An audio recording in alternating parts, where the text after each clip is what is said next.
That even from a woman like her, to say pura, pure, is something that actually, as she is already in the purifying state, Yes. saying pura is even not daring to pronounce the word.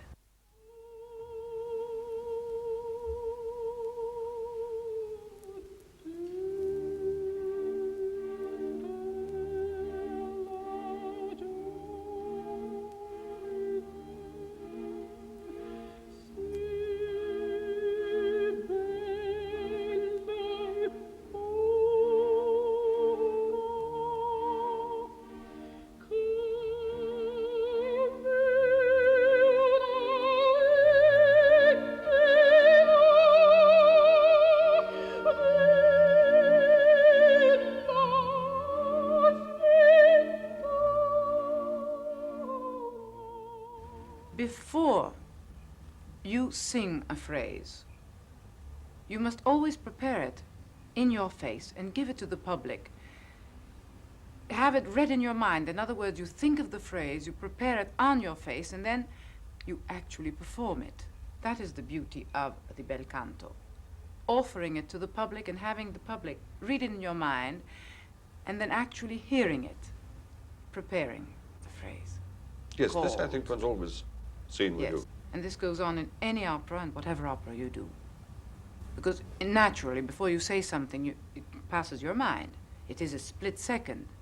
But you have to prepare the face. You can't very well say, oh, I think such beautiful things about, I don't know, somebody, and then all of a sudden you just say it, oh, I think it's too late. Yes. You have to first of all think, and then I think beautiful things. You have to prepare it, because the thought does actually take place before. How do you find the appropriate vocal color for a girl in the perhaps middle 1840s in Paris, who's certainly, when the opera starts, no better than she should be, and compare it with, for instance, a priestess in Well, it's Roman very easy, times. frankly, but it's not easy to, to capture or to dominate. It is easy, I said before, because she is another kind of a woman, another background, another strength. So therefore, you know exactly the kind of quality and intensity, or colors. Colors, I say, because there never is one color.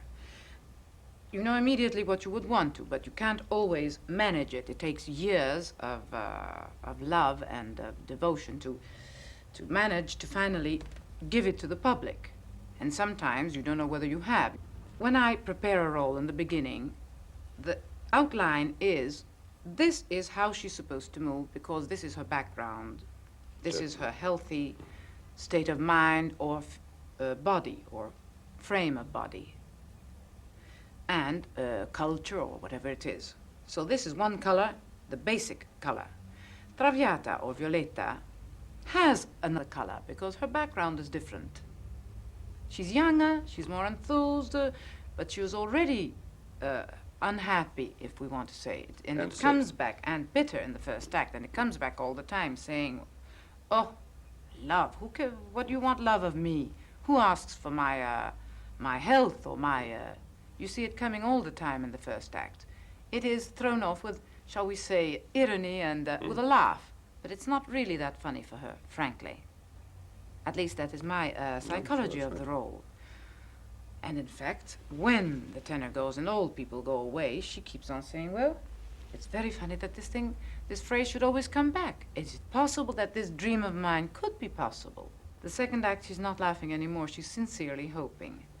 And in fact, in the beginning, I tried to convey this younger look, this look of hope. Between the second and first act? Between the first part of the second act and the second part. Immediate, shall we say, 1/3 of the aria with the baritone, with duetto with the baritone, with Germont. There already Then she's lost she again. immediately said, well, probably in her mind this thought goes on and said, well, I thought, but I should have known better.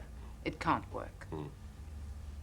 I hope that I have conveyed that, because this is my psychology, that in the first act she says, oh, well, let's try, probably. Oh, laughing, you know. Second act, she doesn't laugh. She sincerely hopes. She's sure that it is true, that it has come true. And as soon as Germont comes in and tells her the problems of life, well, she immediately has... She knows she's lost. She knows she's lost also on account of her health. Yes. And Yes. because her past life cannot really, in those days also, and I'm afraid even in these days, it's not very easy that a woman of the world, as they call, femme du monde, can really make a man.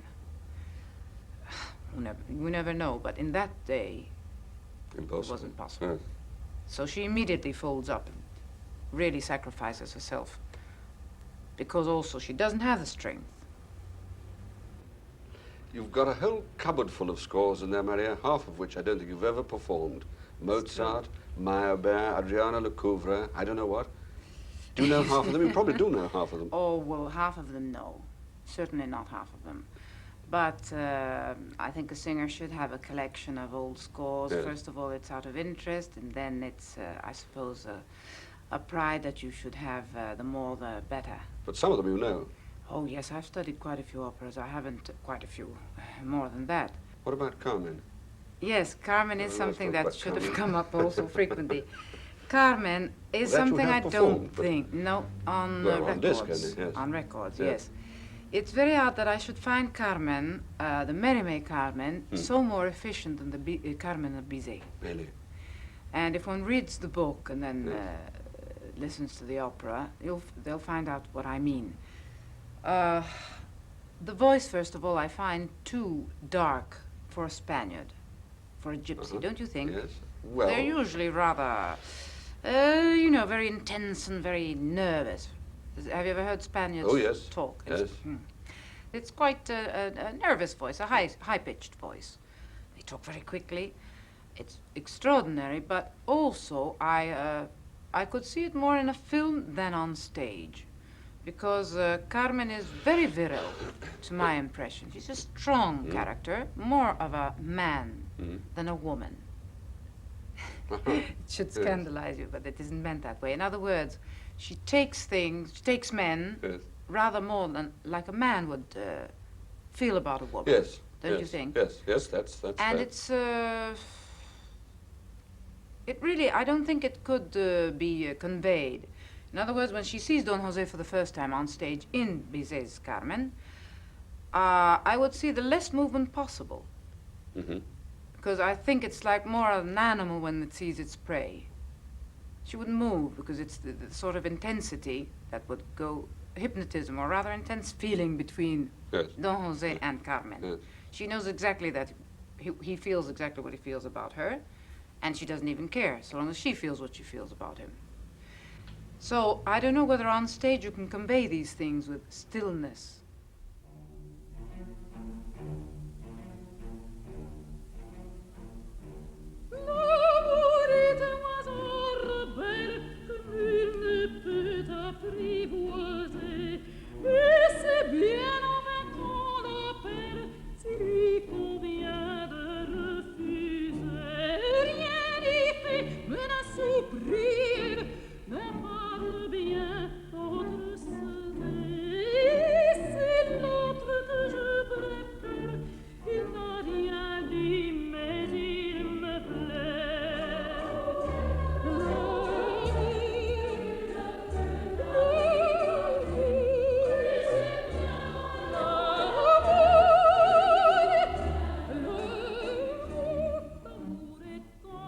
At the end also, the same thing.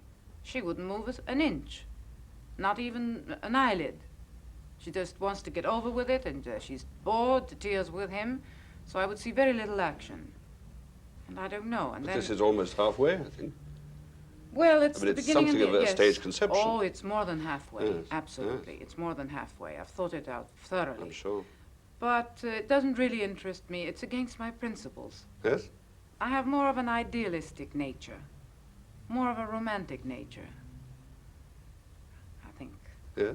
So that Carmen's nature is certainly not romantic. No, it's not. He's a fatalist like you. Yes, it's true, but it goes against my principle of, well, ideals, a woman should be completely for one person or nothing at all, faithful.